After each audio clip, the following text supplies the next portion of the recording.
Assalamualaikum warahmatullahi wabarakatuh. Apa kabar semuanya? Anak-anak guru yang saleh dan salihah, semoga semuanya dalam keadaan sehat ya, dan selalu dalam lindungan Allah Subhanahu wa taala. Baiklah, hari ini kita akan belajar PAI, yaitu KD 3.3, memahami makna Asmaul Husna, Al-Basir, Al-Adl, dan Al-Azim. Materinya adalah Al-Basir, Al-Adl, dan Al-Azim. Nah, tujuan dari pembelajaran ini agar anak-anak Bu Guru dapat memahami makna Al-Basir, Al-Adl, dan Al-Azim, dan dapat membaca Asmaul Husna, Al-Basir, Al-Adl, dan Al-Azim. Baiklah anak-anak Bu Guru yang soleh dan solehah, sebelum belajar mari kita bersama-sama berdoa dengan membaca basmalah.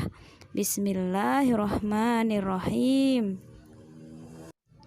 Semoga Allah memudahkan belajar kita dan belajar kita hari ini bernilai pahala. Amin, amin ya robbal alamin. Anak-anak Bu Guru sudah tahu arti Asmaul Husna?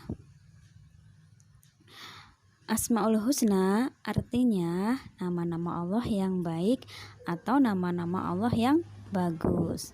Nah, ternyata Allah itu memiliki nama-nama yang bagus sebanyak 99.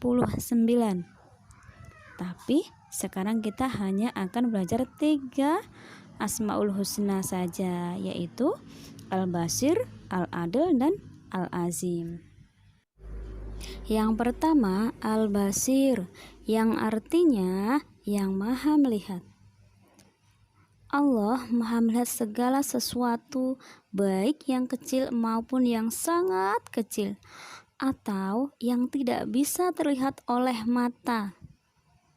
Jadi tidak ada sesuatu pun yang di dunia ini yang terlewat dari penglihatan Allah Subhanahu wa taala. Apa yang kita lakukan, Allah itu mengetahuinya. Ya, karena Allah itu maha melihat. Allah mengetahui dan melihat niat dan perbuatan yang dilakukan oleh manusia. Jadi, anak-anak Bu Guru yang soleh dan solehah, selalu berbuat baiklah dan hindari apa yang dilarang oleh Allah Subhanahu wa taala. Walaupun perbuatan kita itu tidak dilihat oleh orang lain, tapi Allah itu selalu melihat apa yang kita perbuat. Yang kedua adalah Al-Adl. Al-Adl artinya Allah Maha Adil. Adil artinya adalah meletakkan sesuatu pada tempat yang semestinya. Allah Maha Adil artinya Allah SWT tidak mungkin salah dalam memutuskan atau menempatkan sesuatu. Tidak ada satu makhluk pun yang menyamai keadilan Allah SWT. Tapi adilnya Allah berbeda dengan adilnya manusia. Adilnya Allah sangat sempurna dan tidak terbatas oleh apapun. Adilnya manusia sangat terbatas dan tidak sempurna. Manusia banyak salah menempatkan sesuatu. Banyak manusia yang tidak bisa atau bahkan disengaja meletakkan sesuatu tidak pada tempatnya, meskipun mereka tahu bahwa itu tidak benar. Tidak ada manusia yang sempurna keadilannya, apalagi manusia itu tempatnya salah dan lupa. Jadi tidak mungkin manusia bisa berbuat adil dengan sempurna. Bukti bahwa Allah itu maha adil yaitu pertama dari dalam diri manusia. Ya, Allah menciptakan bentuk tubuh manusia yang sedemikian rupa dengan susunan tubuh manusia, bagian-bagiannya dan letaknya benar-benar sempurna dan serasi. Jadi Allah itu ketika menciptakan mata, letaknya di atas, kaki untuk berjalan, letaknya di bawah. Itu adalah bentuk adilnya Allah dengan melihat tubuh manusia. Terus manfaat bagian-bagian tubuh manusia. Jadi semua bagian tubuh manusia ada manfaatnya. Tidak ada satupun bagian dari tubuh kita yang tidak ada manfaatnya.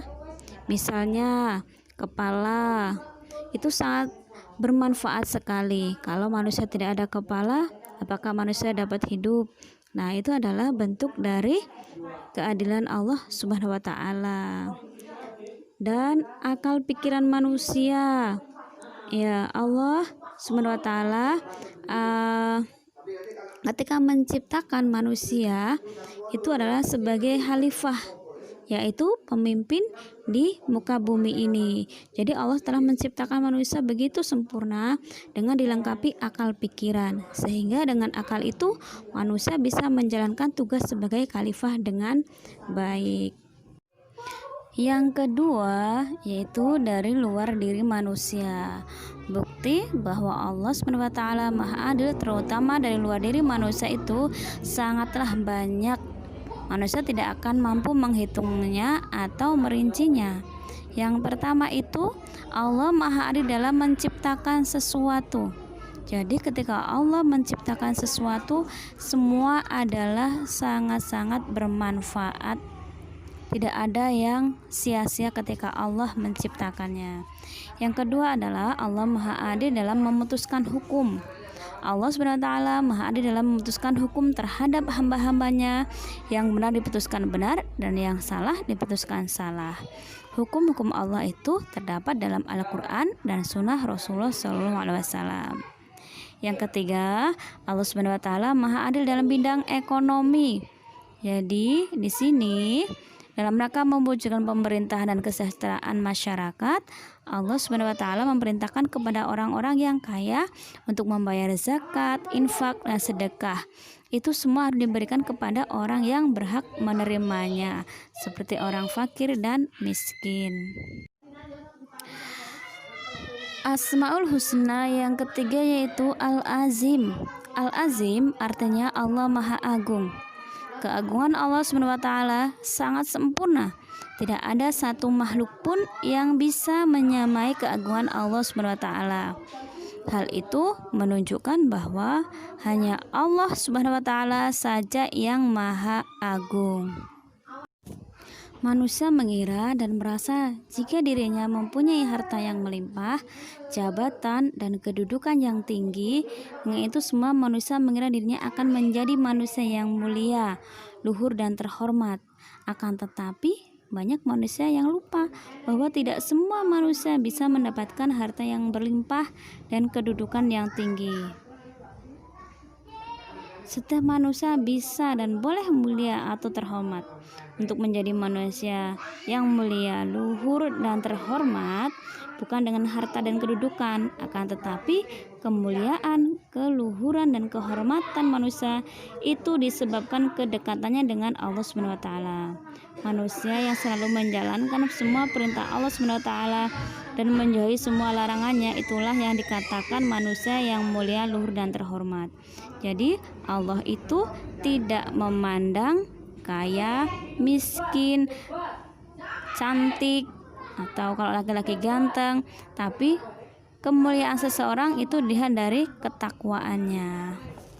Baiklah anak-anak Bu Guru yang soleh dan solihah, semoga apa yang Bu Guru sampaikan itu bermanfaat dan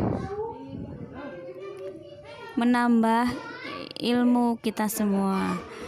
Mohon maaf jika ada kesalahan. Astaghfirullahaladzim. Astaghfirullahaladzim.